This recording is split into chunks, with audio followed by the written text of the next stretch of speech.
ಎಲ್ಲರಿಗೂ ಸೊಲ್ಯೂಷನ್ ಪೇಜ್ಗೆ ಸ್ವಾಗತ ಸುಸ್ವಾಗತ. ಬಹಳಷ್ಟು ದಿನಗಳ ನಂತರ ತಮ್ಮ ಮುಂದೆ ಬಂದಿದ್ದೇನೆ. ಸೊ ಈ ವಿಡಿಯೋ ಆದ ತಕ್ಷಣ ನೆಕ್ಸ್ಟು ಬರುವಂಥ ವಿಡಿಯೋ ವಯೋಮಿತಿ ಸಡಿಲಿಕೆ ಏಜ್ ರಿಲ್ಯಾಕ್ಸೇಷನ್ ಬಗ್ಗೆ ಭಾಳ ಇಂಪಾರ್ಟೆಂಟ್ ಆದ ವಿಡಿಯೋ. ಸೊ ನಿಮಗೆ ನಾನು ಈ ವಿಡಿಯೋ ಯಾಕೆ ತಂದಿದ್ದೀನಿ ಅಂದರೆ 56% ಮೀಸಲಾತಿ ಕೋರ್ಟ್ನಲ್ಲಿ ಸೂಕ್ತ ನಿರ್ಧಾರವಾಗಲಿಲ್ಲ ಅಂದರೆ ಏನಾಗ್ಬೋದು, ಮುಂದೆ ಸರ್ಕಾರ ಯಾವ್ಯಾವ ಕ್ರಮಗಳನ್ನು ತೆಗೆದುಕೊಳ್ಬೋದು ಅನ್ನೋದಕ್ಕೆ 1-2-3 ಪಾಯಿಂಟ್ಗಳನ್ನು ತಂದಿದ್ದೇನೆ. ಸೊ ಒಂದನೇದು, ಒಂದು ಕೋರ್ಟ್ನಲ್ಲಿ ಏನಾದರೂ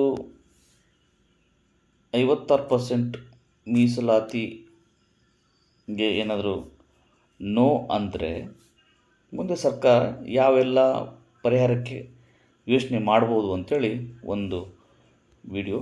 ಸೊ ಒಂದು ವೇಳೆ ಸರ್ಕಾರ ಏನಾದ್ರು ನ್ಯಾಯಾಲಯ ಏನಾದ್ರು ಬೇಡ, ಇಲ್ಲಾಗಲ್ಲ, ಸಂವಿಧಾನಾತ್ಮಕವಾಗಿ ಇದು ಅಸಂಬದ್ಧ ಇದೆ ಅಂತ ಹೇಳಿದ್ರೆ ಸರ್ಕಾರ ಏನು ಮಾಡುತ್ತೆ, ಫಸ್ಟ್ ಒಂದು ಸರ್ವಪಕ್ಷಗಳ ಸಭೆಯನ್ನು ಕರೀತು ಸರ್ಕಾರ. ಸರ್ವಪಕ್ಷಗಳ ಸಭೆ ಏನು ಹೇಳೋದು? ಸರ್ವಪಕ್ಷಗಳ ಸಭೆಗಳಲ್ಲಿ ಏನು ಮಾಡುತ್ತೆ, ನೋಡ್ರಿ ಈ ರೀತಿಯಾಗಿ ನಾವು ಅರ್ಜಿ ಸಲ್ಲಿಸಿದ್ವಿ, ಬಟ್ ನ್ಯಾಯಾಲಯ ಏನಾಗಿದೆ, ನ್ಯಾಯಾಲಯ ಅದಕ್ಕೆ ಸಮ್ಮತಿಯನ್ನು ಸೂಚಿಸಿಲ್ಲ. ಸೊ ಮುಂದಿನ ನಡೆ ಏನು, ನೇಮಕಾತಿಗಳನ್ನು ಯಾವ ಆಧಾರದ ಮೇಲೆ ನಾವು ಮಾಡ್ಕೋಬೇಕು ಅನ್ನೋದ ಒಂದು ಸಂಪೂರ್ಣ ವಿಸ್ತೃತ ಚರ್ಚೆ ನಡೆಸುತ್ತೆ. ಸೊ ಅಲ್ಲಿನ ತೀರ್ಮಾನವನ್ನು ಸರ್ಕಾರ ತೆಗೆದುಕೊಳ್ಳುತ್ತೆ, ಒಂದನೇದು. ಸೊ ಎರಡನೇದು ಏನು ಮಾಡುತ್ತೆ, ಪರಿಶಿಷ್ಟ ಜಾತಿ ಹಾಗೂ ಪರಿಶಿಷ್ಟ ಪಂಗಡಗಳ ಮುಖಂಡರುಗಳನ್ನು ಕರೆಯುತ್ತೆ. ಸೊ ಅಲ್ಲಿ ಸಾಧಕ ಬಾಧಕಗಳ ಚರ್ಚೆ ಆಗ್ತವೆ. ಚರ್ಚೆ ಆಗಿದ್ದನ್ನು ಅಲ್ಲಿ ಕ್ರೋಢೀಕೃತವಾದಂಥ ಒಂದು ತೀರ್ಮಾನ ಅಥವಾ ಅಲ್ಲಿ ಬಂದಂಥ ತೀರ್ಮಾನಗಳನ್ನು ತೆಗೆದುಕೊಳ್ಳುತ್ತೆ. ಸೊ ಈ ಎರಡು ಸಿಚುವೇಶನ್ಗಳನ್ನು ತೆಗೆದುಕೊಂಡು ಸರ್ಕಾರ ಮುಂದಿನ ನಡೆಯನ್ನು ತೆಗೆದುಕೊಳ್ಳುತ್ತೆ ಇದು. ಸೊ ಒಂದು ವೇಳೆ ನ್ಯಾಯಾಲಯ ಏನಾದರೂ ಆಯಿತು, ನೀವು 56%ಗೆ ನೇಮಕಾತಿಯನ್ನು ಹೊಂದಿ ಅಂತ ಹೇಳಿ ಒಂದು ಷರತ್ತನ್ನು ಕೊಟ್ಟರೆ, ಆ ಷರತ್ತೇನಿರ್ಬೋದು ಅಂತ ನಾನು.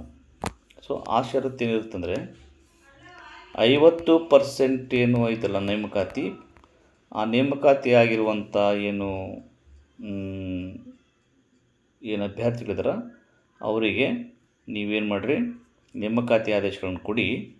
ಇನ್ನು 6% ಇರುವಂಥ ಅಭ್ಯರ್ಥಿಗಳು ಅಂದರೆ ಒಳ ಮೀಸಲಿರುವಂಥ ಅಭ್ಯರ್ಥಿಗಳಿಗೆ ನಮ್ಮದೇ ಆದಂಥ ಸಂಪೂರ್ಣವಾದಂಥ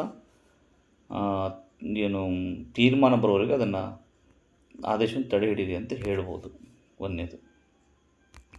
ಸೊ ಆಮೇಲೆ ಇದು ಬಿಟ್ಟು ಒಂದು ವೇಳೆ ಕೋರ್ಟ್ ಏನಾದ್ರು ಸಮ್ಮತಿ ಸೂಚಿಸಿದರೆ, ಸರ್ಕಾರ ಪರ ಆದರೆ, ದೇಶದಲ್ಲಿ ಇಂಥ ಪ್ರಕರಣಗಳು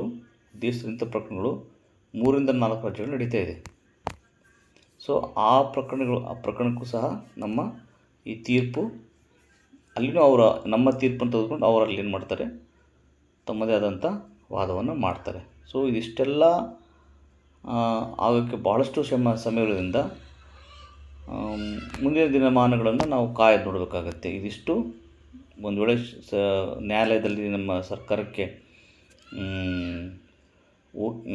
ಏನಾದರೂ ಪಾಸಿಟಿವ್ ಆಗಿ ಸಿಗಲಿಲ್ಲ ಅಂದರೆ ಇವೆಲ್ಲ ಸರ್ಕಾರ ಮುಂದಿನ ನಡೆಗಳನ್ನು ಮಾಡಬಹುದು ಅಂಥೇಳಿ ನಾವಿಲ್ಲಿ ತಿಳ್ಕೊಬೋದು ಅಂತ ಹೇಳ್ತಾ, ಈ ನನ್ನ ವಿಡಿಯೋನ ವೀಕ್ಷಣೆ ಮಾಡಿದ ತಮಗೆಲ್ಲ ಧನ್ಯವಾದಗಳು. ಹೀಗೆ ವೀಕ್ಷಣೆ ಮಾಡ್ತಾಯಿರಿ, ಸಬ್ಸ್ಕ್ರೈಬ್ ಮಾಡಿ, ಶೇರ್ ಮಾಡಿ ಮತ್ತು ಲೈಕ್ ಮಾಡಿ ಅಂತ ತಮಗೆಲ್ಲ ಶುಭವಾಗಲಿ. ಜೈ ಹಿಂದ್, ಜೈ